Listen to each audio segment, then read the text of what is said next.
The last time I made a video on YouTube without a shirt, YouTube saw it and was like, demonetized, too much pecs, too much manpower.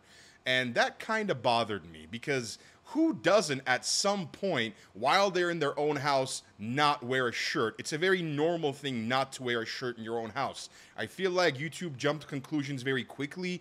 They demonetized the video. It took them a few days to remonetize it again. But if they hadn't jumped to conclusions in the first place, the whole problem could have been avoided. And I feel like some of you guys ask me questions all the time. Y'all think y'all know me down to the T, but I guarantee you these next 10 facts I tell you about me, you had no idea that they were true when you look at me. And the first one is I do not have tonsils. I got them removed when I was about 5. They would keep getting infected all the time for some reason. And the doctors decided the only way out was to just pull them out of there. And I distinctly remember waking up in the surgery room. I'm like 5 years old. This is in the year 2000. Back then, anesthesia was nowhere near as effective as it is today. Of course, this is also in Turkey, where medical practices at the time were lacking compared to the Western world.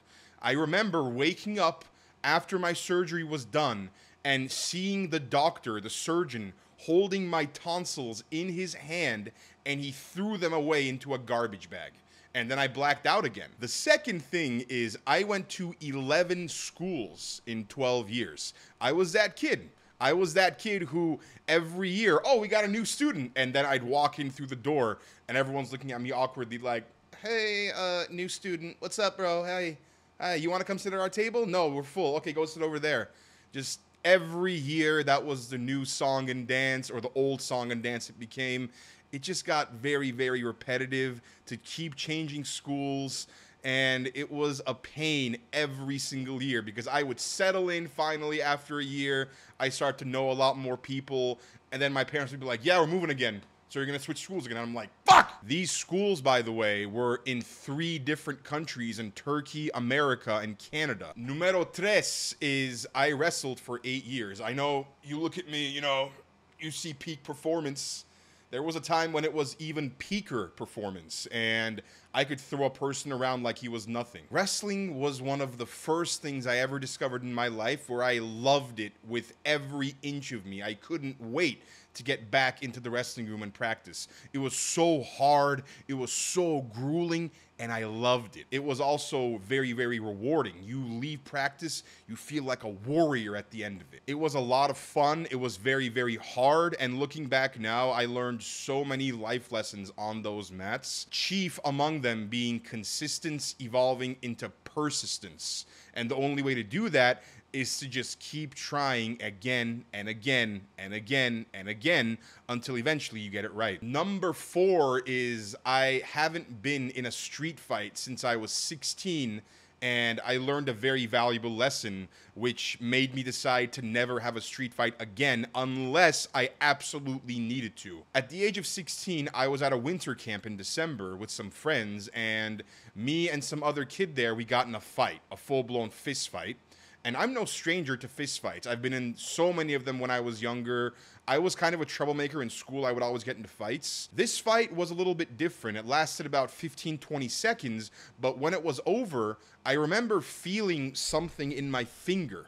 And I'm like, what is that? And I remember my finger was just so swollen to the point where when I touched it, it would hurt. And I'm like, okay, it'll heal with time. And it did heal, but not completely. To this day, I can bend this finger on my left hand all the way without any issues, no problem.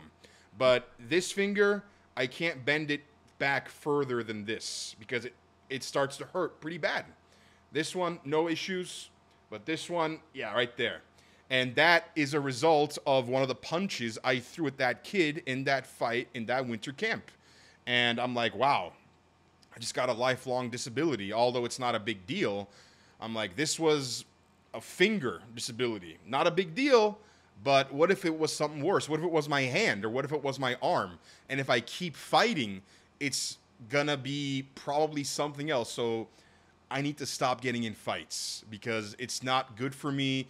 and potentially can have deadly consequences on my body. Now, I'm 28. That fight happened when I was 16. 12 years later, I am still feeling the effects of it. So I think avoiding street fights is a good way to go moving forward. Number 5, there was a point in my life I wanted to be a politician.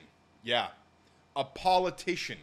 That's actually what my degree in university is, political science. I wanted to make a difference in the world. I thought getting into politics was the way to do that. My young, naive mind didn't know any better. I didn't know politics is a completely rigged game, and the only reason people actually try to win elections is so they can win the one afterwards. They don't actually care about making long and lasting changes. They just want to make sure they fill the pockets of the people who vote for them, of the rich people who vote for them, because they don't care about the poor people who vote for them. And in their hope, in their mind, it's going to get them reelected. It puts money in their pockets. I quickly realized in my second year of university, when I was volunteering at my local member of parliament's office, what a big clown show politics really is. And I noticed her employees were always so unhappy.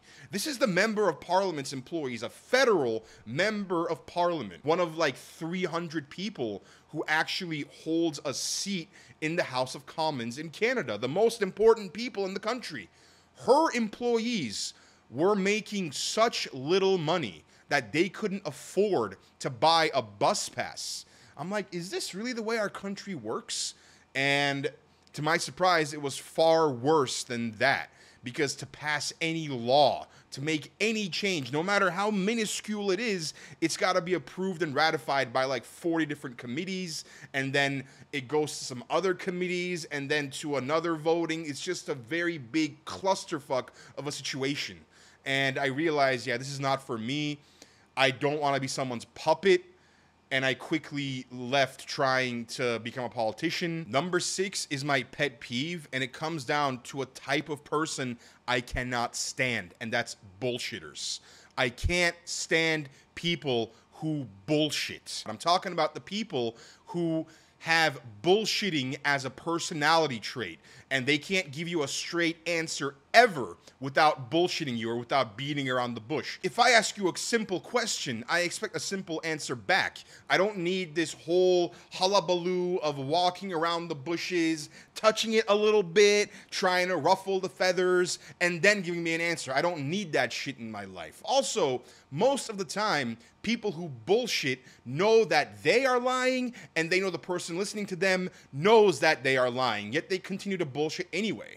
I knew some people like this in my past, and I haven't spoken to them in many years, and I don't think I ever will. It pisses me off, and when it happens, when I see somebody bullshitting, the only thing I want to do is just push them to a point where they have no choice but to tell me the truth the way it is. And of course, that provokes them because they aren't used to being real. They're not used to actually doing things the way they should be done.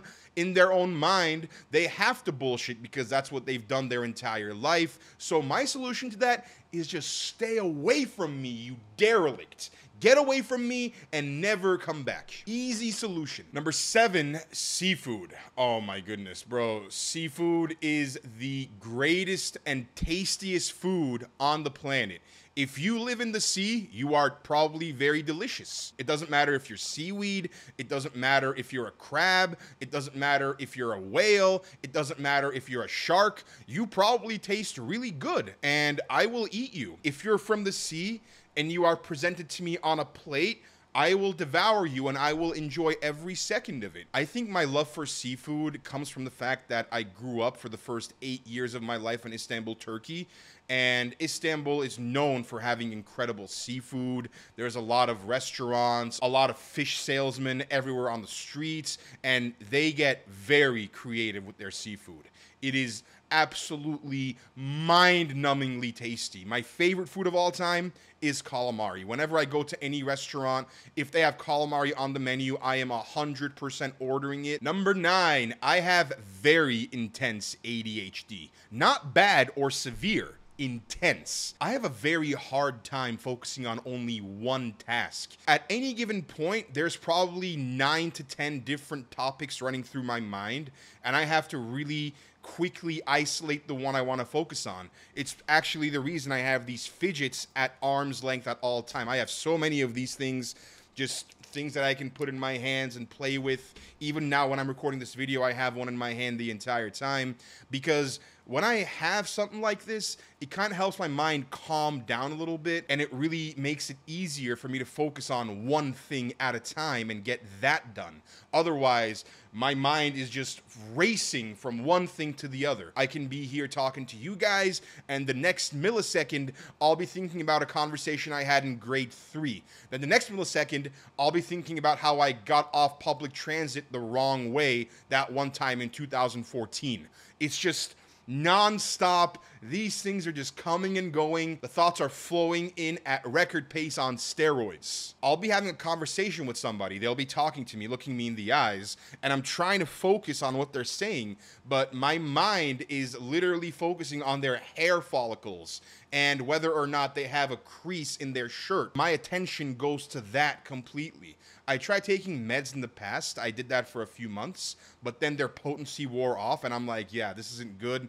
I'm just going to stop taking them and learn how to control this problem and turn it into a superpower, which I did do. And I think if I didn't have ADHD the way I have it now, with the intensity that I have it at, I don't think I'd have been a successful YouTuber. It is something I still don't have 100% control over, but I have gotten so much better at learning to use it for power and harnessing it and incorporating it into my abilities instead of having it be a disability. And the last thing, this is the question that I get asked the most, no matter where it is, whether it's in a live stream, whether it's in a YouTube comment section, no matter where it is, someone is always asking me this question: am I religious? And the answer to that is yes and no. I grew up a very religious Muslim. I prayed 5 times a day for about 10 years. I know how to read the Quran. I know so many surahs memorized in my head. I can recite them to you right now if I wanted to. But in the last few years, I haven't really been practicing religion so much. I've just been more of a spiritual person. I haven't prayed in a while. I haven't gone to a mosque in a while. I still have a lot of friends who do all that stuff. They live their life a different way than I do. And I'm at a point now where I consider myself a Muslim because I say the Shahada. If you say the Shahada, you're considered a Muslim according to Islam. So I said it, so I am still a Muslim, although I'm not very practicing or very deeply religious at this point in my life. Whether or not that changes in the future, I don't know, but at the moment, that is where I am at. So yeah, that is it for the 10 things you definitely did not know about me, and I'll see you next time.